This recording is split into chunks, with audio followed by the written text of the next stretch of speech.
Good morning friends, so welcome to the prelims booster session. आज का पहला topic है amendments to the plant treaty. Topic आपके environment के लिए इंपॉर्टेंट है। यूनियन गवर्नमेंट और फार्मर ग्रुप्स जो है वो कंसर्न्स रेज कर रहे हैं प्रपोज्ड अमेंडमेंट्स पर, इंटरनेशनल प्लांट ट्रीटी पर जो प्रपोज किए जा रहे हैं पेरू में।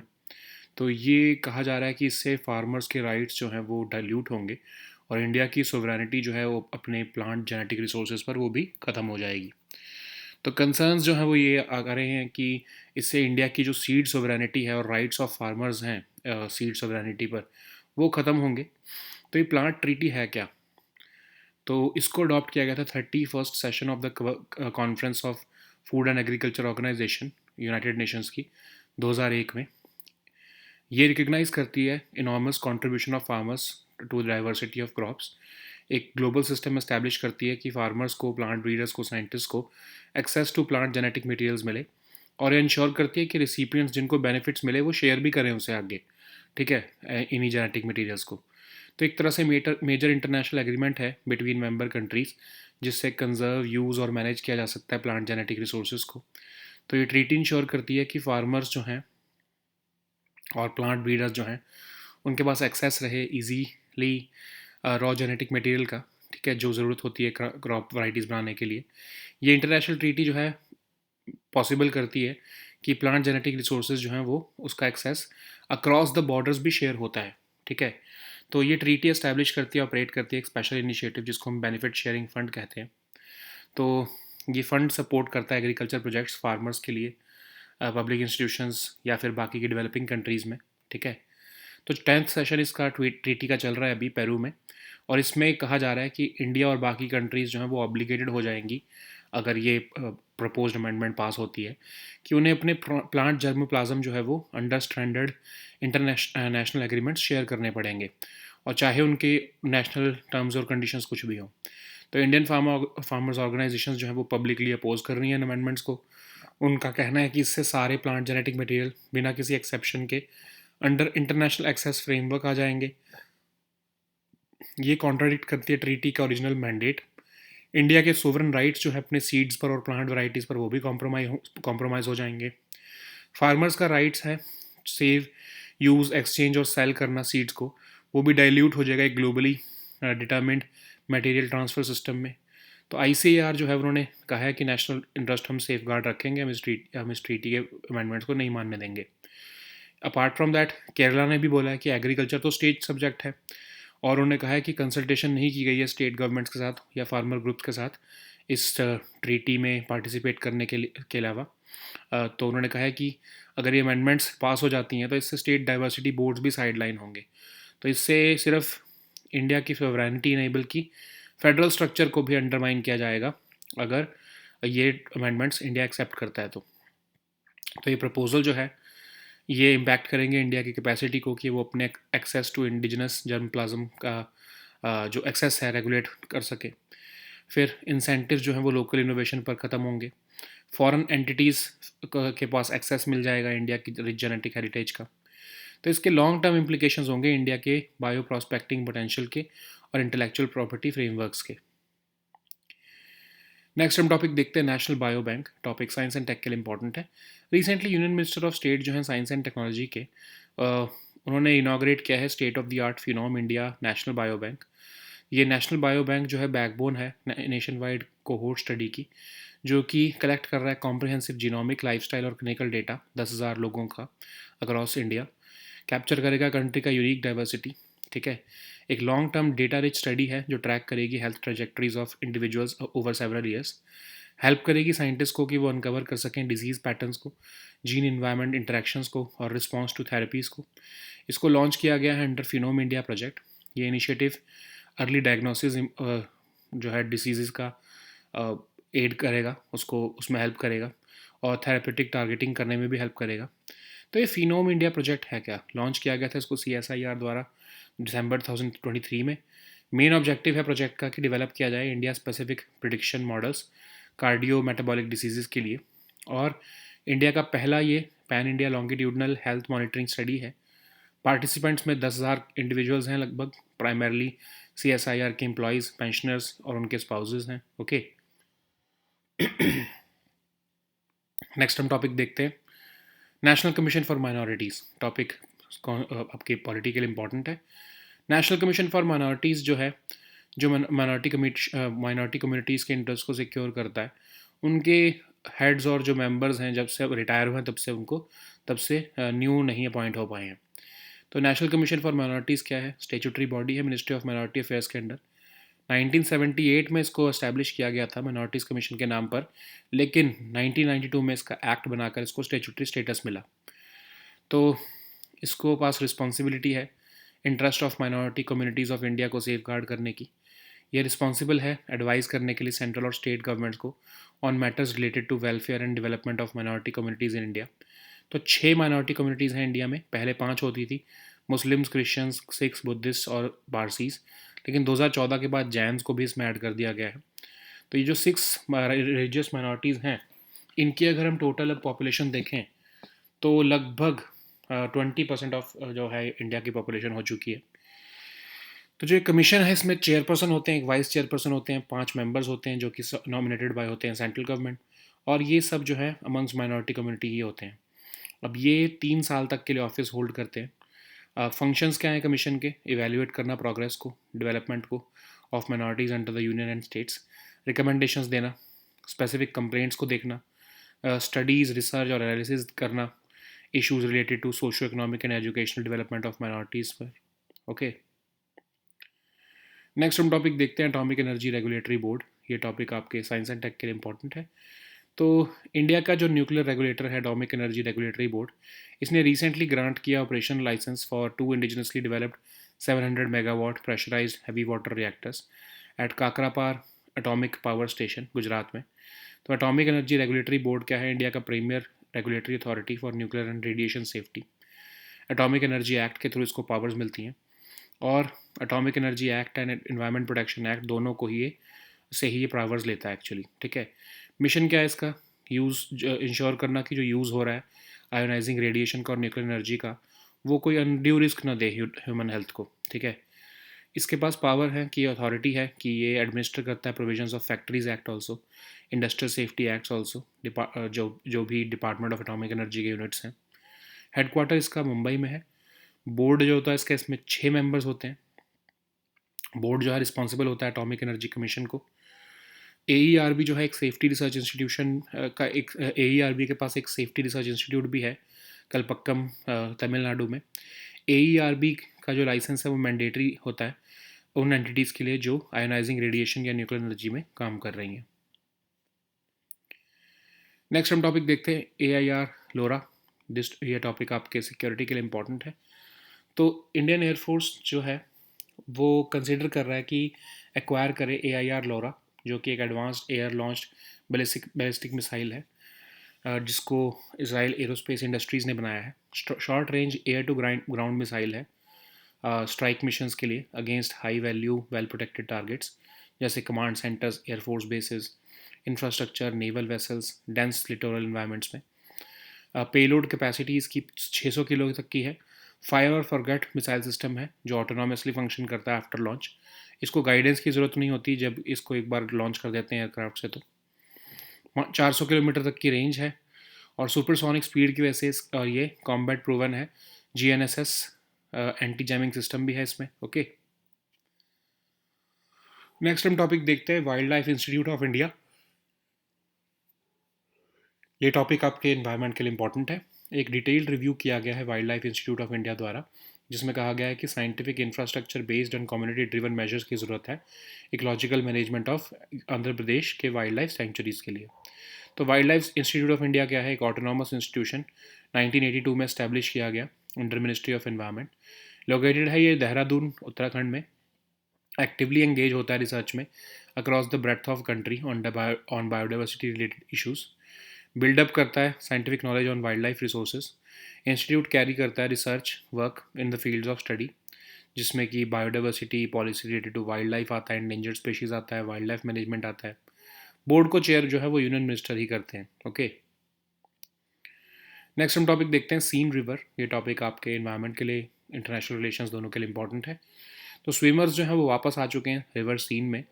फर्स्ट ऑफिशियल रीओपनिंग हुई है आइकॉनिक वाटरवे की फॉर पब्लिक बेथिंग सिंस 1923। तो सीन रिवर क्या है? फ्रांस की सेकेंड लॉन्गेस्ट रिवर है आफ्टर लॉयर, और 775 किलोमीटर्स का डिस्टेंस कवर करती है। और इसका जो ड्रेनेज बेसिन है उसको हम पेरिस बेसिन भी कहते हैं। सीन जो है पेरिस पे अप्रोच करती है और ये मान को ज्वाइन करती है, जो इसकी one of the largest tributaries है। फ्लो करती है through Paris for about 13 kilometres from west to east, and में जाकर इंग्लिश चैनल में मिलती है।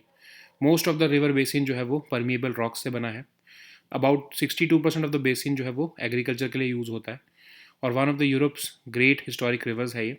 इसका ड्रेनेज नेटवर्क कैरी करता है most of the French inland waterway traffic को। Okay, so now let us see all these topics in English. So the first topic is amendments to the plant treaty. This topic is important for your environment section. Union government and farmers groups have raised concerns over proposed amendments to the international plant treaty, warning that they may dilute farmers' rights and undermine India's sovereignty over its plant genetic resources. The concerns are stemming from the fact that amendments would undermine India's seed sovereignty and the rights of its farmers.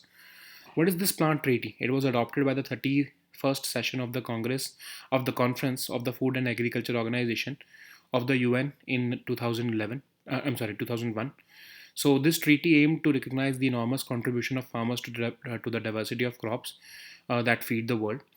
It aimed to establish a global system to provide farmers, plant breeders, and scientists with access to plant genetic materials.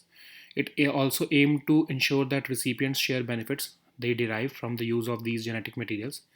It is the first major international agreement between member countries to conserve, use, and manage plant genetic resources. This treaty ensures that farmers and plant breeders access easily the raw genetic material needed to develop new crop varieties. This treaty makes it possible to share plant genetic resources across borders, and this treaty has also established and operates a special initiative for the benefit of developing countries called the Benefit Sharing Fund. This fund supports agriculture projects for farmers, public institutions, and others in developing countries. Okay, so the recent negotiations are happening in Peru. This is the 10th session of this governing body of the plant treaty, and there is a proposed expansion of this treaty, which would imply that India and other countries would be obligated to share all their plant germplasm under standard international agreements, even overriding their national terms and conditions. So that's why Indian farmers' organizations have publicly opposed these amendments, and they are saying that this would bring all plant genetic material without exception under international access frameworks. This move contradicts the treaty's original mandate itself. India's sovereign rights over seeds and plant varieties would be compromised. Farmers' right to save, use, exchange, and sell seeds would be diluted under a globally determined material transfer system. But ICAR has said that they will not compromise on the national interest.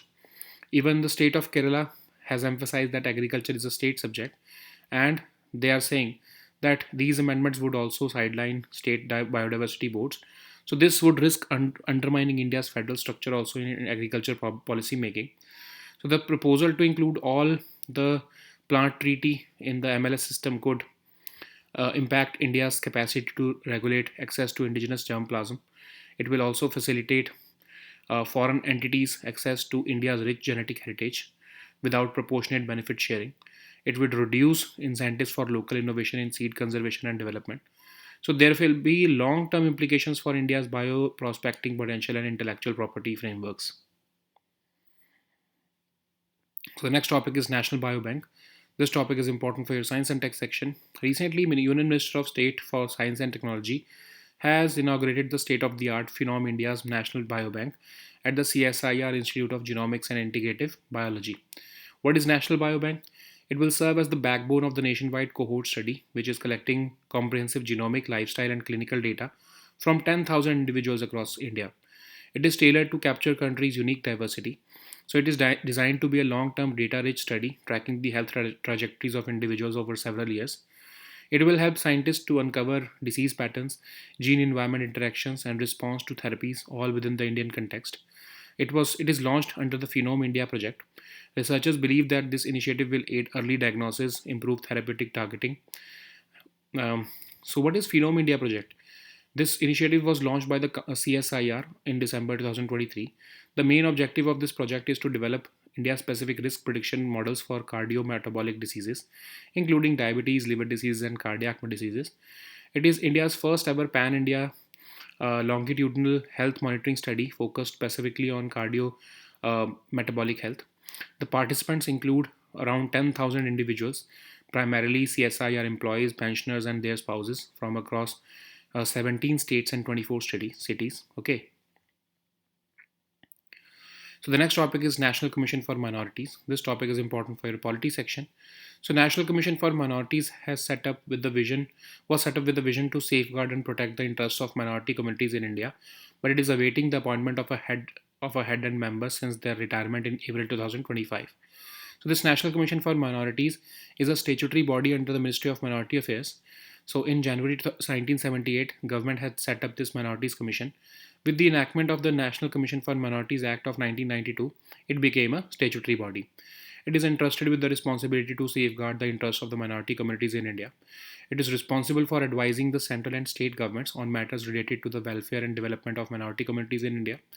Initially, five religious communities, Muslims, Christians, Sikhs, Buddhists, and Zoroastrians, that is Parsis, were notified as minorities. But in 2014, Jains were also added to this list. So, as per the 2011 census, six religious minorities constitute about 20% of India's population. This commission consists of a chairperson, a vice chairperson, and five members nominated by the central government. These members, including the chairperson, are required to be from the minority communities. They hold office for a period of 3 years. They evaluate the progress and development of minorities under the union and states. They make recommendations for the effective implementation of safeguards for the protection of interests of minorities by the central and state governments. They look into specific complaints regarding deprivation of rights and safeguards of the minorities. They also conduct studies and research analysis on the issues relating to socio-economic and educational development of minorities. Okay. So the next topic is Atomic Energy Regulatory Board. This topic is important for your governance and science and tech section. So India's nuclear regulator, the Atomic Energy Regulatory Board, has recently granted operation license for two indigenously developed 700 megawatt pressurized heavy water reactors at Kakrapar Atomic Power Station in Gujarat. So AERB stands as India's premier regulatory authority for nuclear and radiation safety. So AERB was constituted in 1983 by the President of India by exercising the powers conferred by the Atomic Energy Act. So the regulatory authority of this body is derived from the rules and notifications of not just Atomic Energy Act but also Environment Protection Act. Mission of this body is to ensure the use of ionizing radiation and nuclear energy in India does not cause undue risk to health of people. It shall have the authority to administer the provisions of the Factories Act, the Industrial Safety Act for the units of the Department of Atomic Energy. It has its headquarters in Mumbai. The board comprises of 6 members. The board shall be responsible for the Atomic Energy Commission also. It also has a safety research institute located at Kalpakkam, that is in Tamil Nadu. AERB licenses mandatory certification for entities who are involved in the use of ionizing radiation and nuclear energy in India. So the next topic is AIR LoRa. This topic is important for your security section. So Indian Air Force is considering the acquisition of AIR LoRa, which is an advanced air-launched ballistic missile. So it's an advanced air-launched ballistic missile developed by the Israel Aerospace Industries. So it's a short-range air-to-ground missile developed for strike missions against high-value and well-protected targets like command centers, air force bases, infrastructure, and naval vessels in dense littoral environments. It can carry a payload of up to 600 kgs. It is a fire and forget missile system which functions autonomously after launch. It does not require guidance from the aircraft once it is released. It has a maximum range of 400 kilometers. It has a very high mission success rate, mainly due to its supersonic speed and its combat-proven GNSS anti-jamming system, as well as the terminal trajectory, shaping, and a 90-degree attack angle. So the next topic is Wildlife Institute of India. This topic is important for your environment section. So a detailed review by the Wildlife Institute of India has highlighted the need for scientific infrastructure-based and community-driven measures to improve the ecological management of Andhra Pradesh's wildlife sanctuaries. So this Wildlife Institute of India is an autonomous institution established in 1982 under the Ministry of Environment, and it is located in Dehradun, that is in Uttarakhand. So it is actively engaged in research across the breadth of the country on biodiversity related issues. So The objectives of Wildlife Institute of India is to build up scientific knowledge on wildlife resources. It carries out research, it works in the fields of study which include biodiversity, policy related to wildlife, endangered species, wildlife management, forensic wildlife research work, eco development. This board is chaired by the Union Minister. Okay. So the next topic is Seine River. This topic is important for your environment and your international relations. After more than a century, swimmers have returned to River Seine, marking the first official reopening of the iconic waterway for public bathing since 1923. So, Seine River is France's second longest river after Loire. It covers a distance of about 775 kilometers. This has a river drainage basin known as the Paris Basin. As the Seine approaches Paris, it is joined by the Marne, which is one of the largest tributaries on the right bank. It flows through Paris for about 13 kilometers from west to east. It finally empties into the English Channel. Okay, most of the river basin is formed of permeable rocks. About 62% of the basin is used for agriculture. Okay, and its drainage network carries most of the French inland waterway traffic. So these were our topics for today. We'll meet next time with new topics. Until then, goodbye and take care.